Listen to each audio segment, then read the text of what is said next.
New healthy food standards are coming to your school. Encouraging children to embrace these changes is vital to help improve health and education nationwide. On the menu in today's programme, we look at 3 schools who are already leading the way in healthy eating. We look at how a healthy approach to food and diet has transformed attitudes and behaviour at this school in Birmingham by using the school council and introducing a breakfast club. How this teacher's passionate approach to food technology is inspiring a generation of healthy students. And how children at this primary school are learning how to choose the right foods with the help of some cartoon characters. Maggie Mason has been teaching in inner city schools in Birmingham for 30 years. Recently, she has seen a huge improvement in her pupils' performance. Maggie thinks diet is the answer.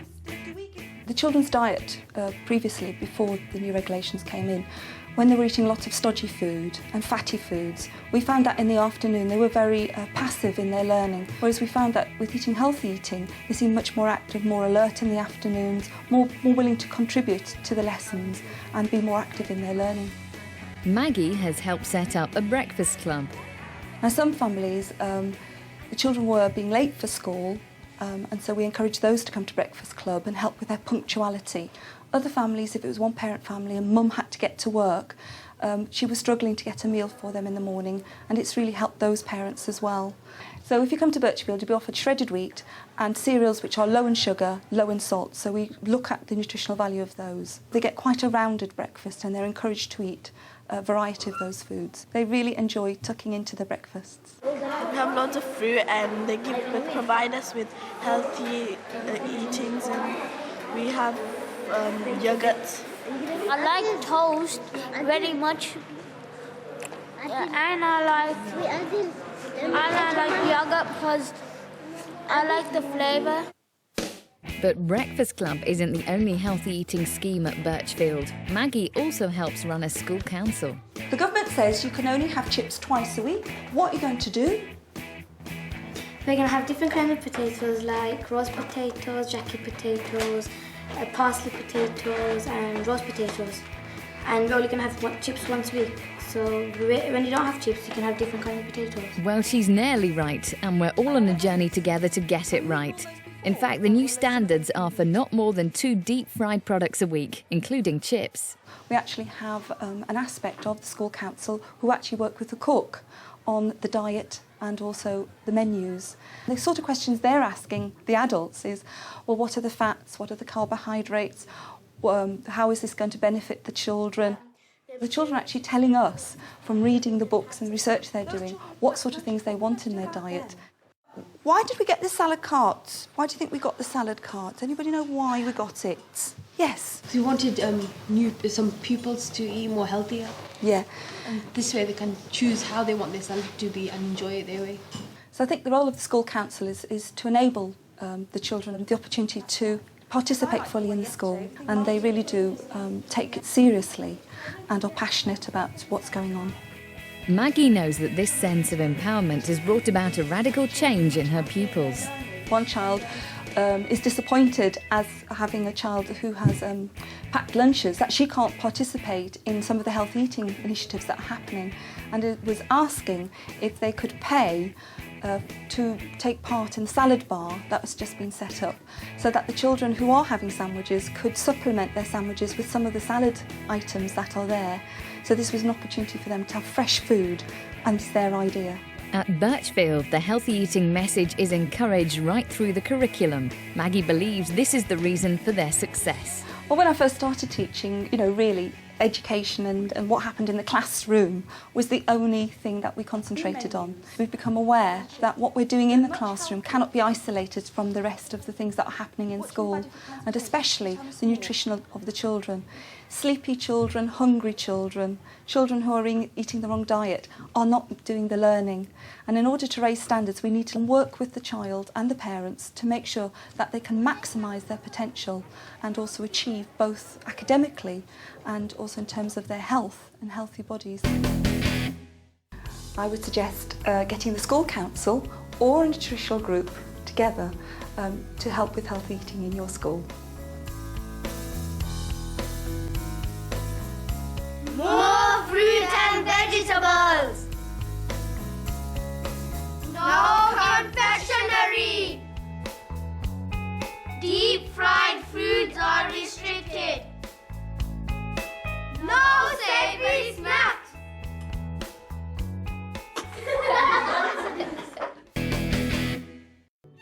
Karen Musgrove is a popular figure at Worley High School in the West Midlands.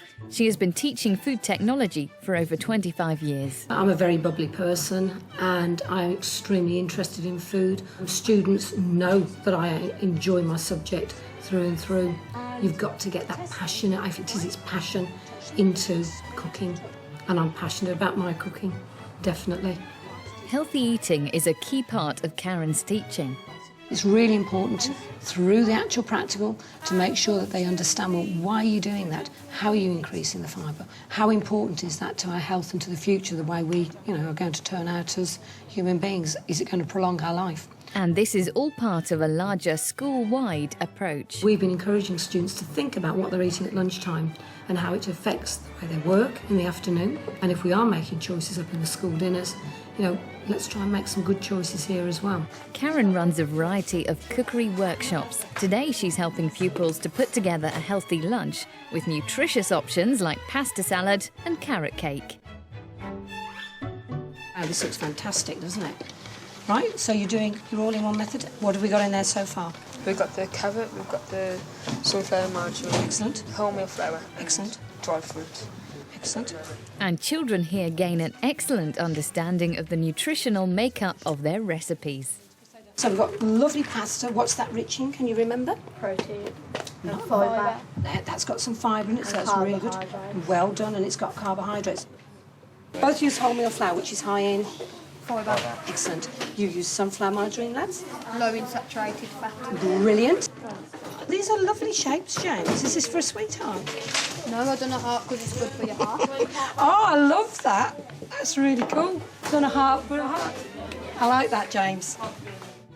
Lunches like this are an excellent idea for school trips and help the children to make healthy choices rather than binging on crisps and chocolate and fizzy drinks. And at the end of the lesson, it's feedback time. Everybody is going to go around the room and you're all going to make some comments about every single person's lunch in this room. When we're going around doing this is a positive exercise. We're not going around making comments that are rude comments. If you want to do a constructive comment, that's absolutely fine. I think it's really important that students have a look at other students' work and do some kind of peer assessment. It also makes them think, hang on, that lunch has got something a little bit different to what I've actually put in mine. If I had actually put wholemeal bread in, I would have had a healthier lunch. I think I've learned that you don't need so much sugar and salt in your foods to enjoy them. It can help your life expectancy and it helps you in later life when it comes down to sport and things like that. And Karen hopes that these are lessons the children will carry with them for life. We have a responsibility to encourage our youngsters to have a bit of a reflection. What are we eating? What are we doing to ourselves? Do we want to live longer? Do we want to have a better lifestyle? We're looking at preventative medicine anyway here, aren't we, for the future? Yummy. Make sure there is always water available in your class. Free, fresh drinking water. No salt and restricted condiments. At St Gregory's Catholic Primary School, Deputy Head Chris Bickley has been busy promoting the healthy eating message.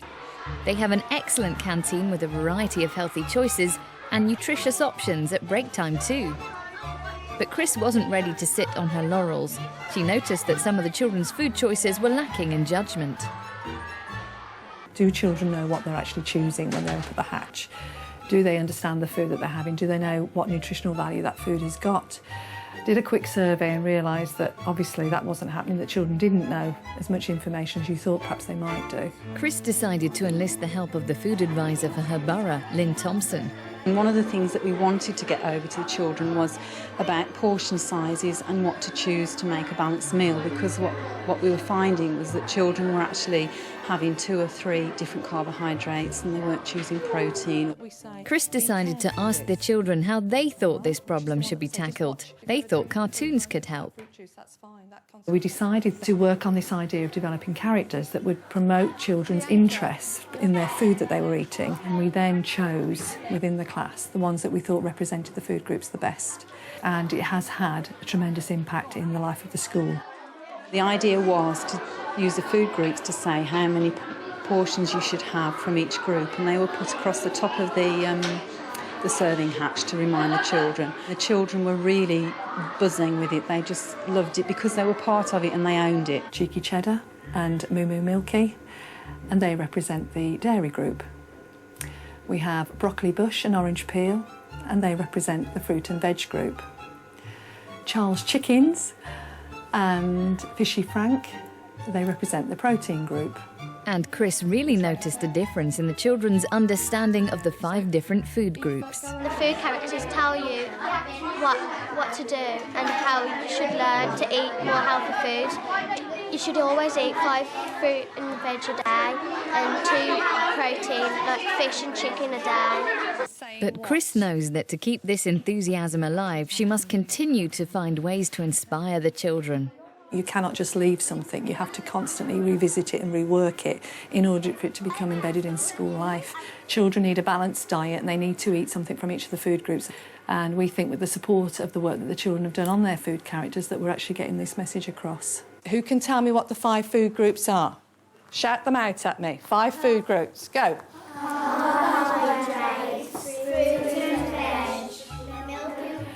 In terms of working with children, it's been an absolute pleasure to actually be part of this huge debate on nutrition.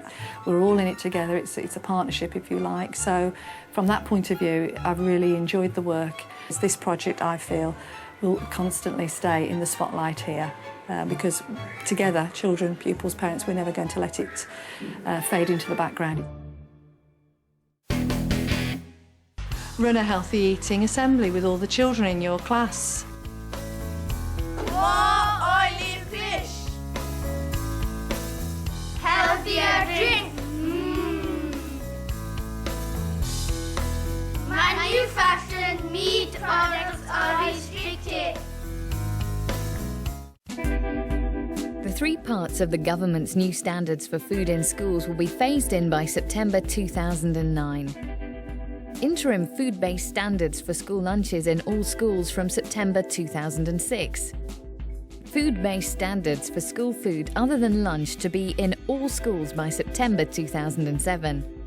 Nutrient-based standards and new food-based standards for school lunches will be adopted by primary schools by September 2008 and by secondary schools by September 2009.